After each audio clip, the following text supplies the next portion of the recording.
अस्सलाम वालेकुम students, I am Jain Tabassum और आप लोग देख रहे हैं जैन अकेडमी चैनल।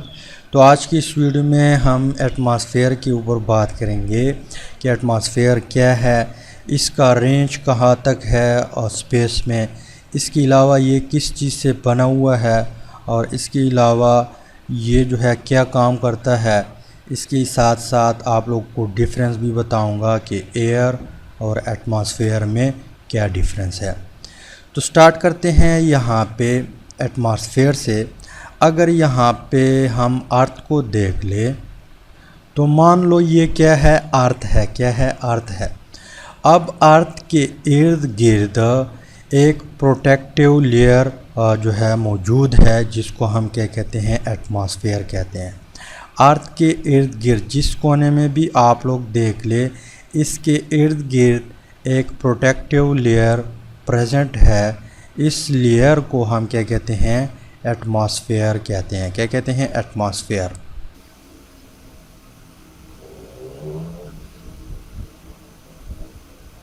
इसके अलावा ये भी मैंने आप लोगों को प्रीवियस वीडियो में बताया था कि एटमॉस्फेयर क्या है, ज़मीन का या अर्थ का एक सिस्टम है।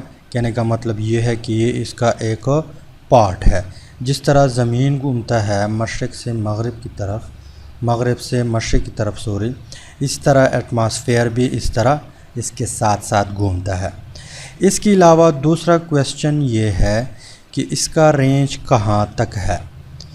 तो इसका रेंज जो है 0 मीटर से स्टार्ट होकर यहाँ पे जो अर्थ सरफेस है, अर्थ सरफेस यहाँ पर भी है, इस एरिया में है, उधर भी गया हुआ है। इस तरह ये आगे आया हुआ है अर्थ, ये पीछे जा चुका है, ये इस साइड पे है, ये इस साइड पे। अर्थ तो गोल है, हर साइड पे जो है एटमॉस्फेयर प्रेजेंट है। तो 0 मीटर से स्टार्ट होकर ये जा चुका है 500 किलोमीटर तक।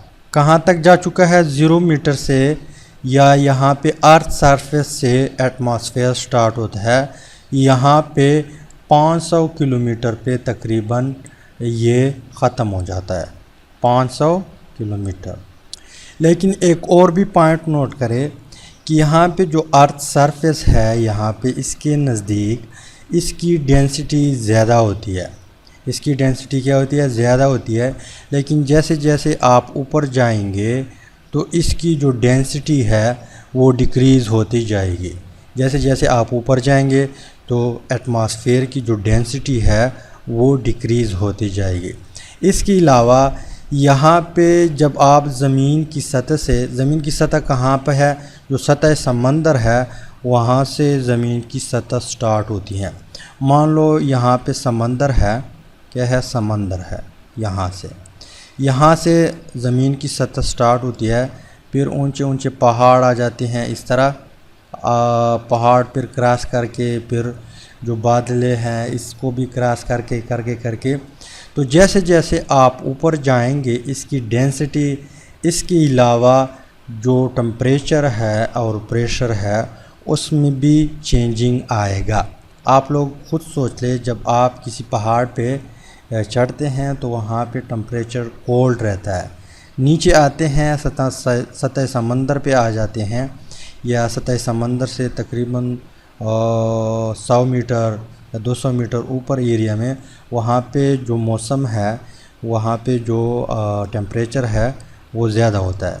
लेकिन जैसे जैसे आप पहाड़ों पे चढ़ते हैं तो वहाँ पे टेम्परेचर जो है कोल्ड रहता है। तो इट मीन्स के जैसे जैसे हम ऊपर जाएंगे एटमॉस्फेयर में तो टेम्परेचर साथ साथ प्रेशर जो है इसमें भी चेंजिंग आ जाता है और डेंसिटी आहिस्ता आहिस्ता डिक्रीज़ होती जा रही है। अब तीसरा सवाल ये है कि ये एटमॉस्फेयर जो है ये किस चीज़ से बना हुआ है।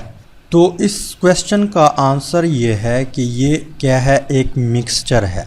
एटमॉस्फेयर क्या है? मिक्सचर है। ठीक, अब ये किस चीज़ का मिक्सचर है? डिफरेंट गैसेस का मिक्सचर है। किस चीज़ का मिक्सचर है? डिफरेंट गैसेस का मिक्सचर है। कौन कौन से गैसेस है?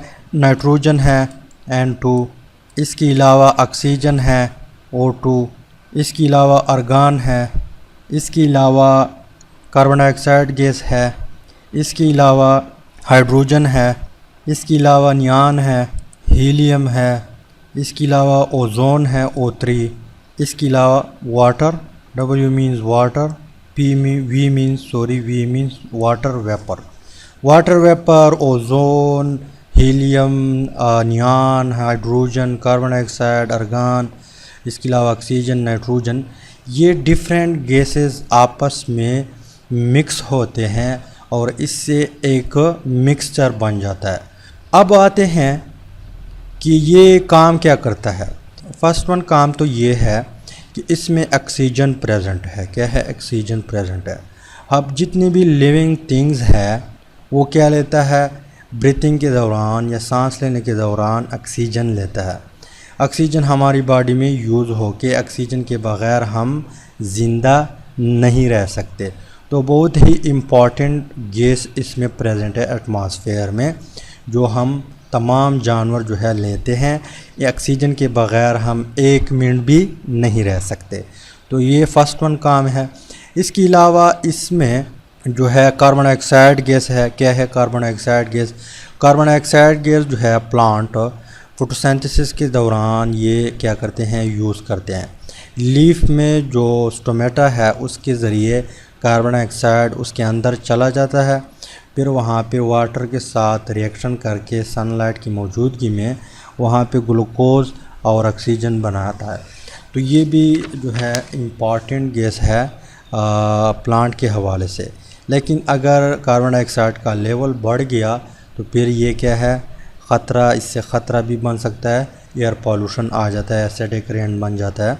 तो जितना मिक़दार है इस मिक्सचर में कार्बन डाइऑक्साइड का, उसके मुताबिक ये ठीक है, इम्पॉर्टेंट है। अगर उससे इसका लेवल बढ़ गया तो फिर ये डेंजरस है। ठीक।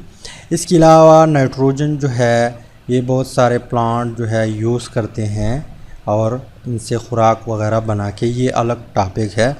तो ये क्या है? सारे इसके इम्पॉर्टेंस है, इस एटमॉस्फेयर की इम्पॉर्टेंस है। अगर एटमॉस्फेयर ना होता तो यहाँ पे अर्थ के ऊपर ज़िंदगी इम्पॉसिबल होता। लेकिन इस एटमॉस्फेयर की वजह से तमाम लिविंग थिंग ज़िंदा रहते हैं। प्लांट भी ज़िंदा होते हैं। प्लांट खुराक तैयार करके फिर उसको एनिमल कहते हैं, जिस तरह हम डिफरेंट फल कहते हैं, सब्जियां कहते हैं। ये इस एटमॉस्फेयर जो है इसकी वजह से भी आ जाते हैं, क्योंकि इसका एक बहुत अहम रोल है इन चीज़ों को बनाने में। ठीक। तो ये इसकी इम्पॉर्टेंस है। इसके अलावा लास्ट वन बात ये है कि एटमॉस्फेयर और एयर जो है, एयर, इसमें क्या फ़र्क है? तो एयर वो गैसेस है जो एनिमल और प्लांट इस्तेमाल करते हैं। यहाँ पे जितनी भी एनिमल्स है ये ऑक्सीजन इस्तेमाल करते हैं सांस लेने के दौरान। इसके अलावा प्लांट खुराक बनाने के दौरान कार्बन डाइऑक्साइड इस्तेमाल करते हैं।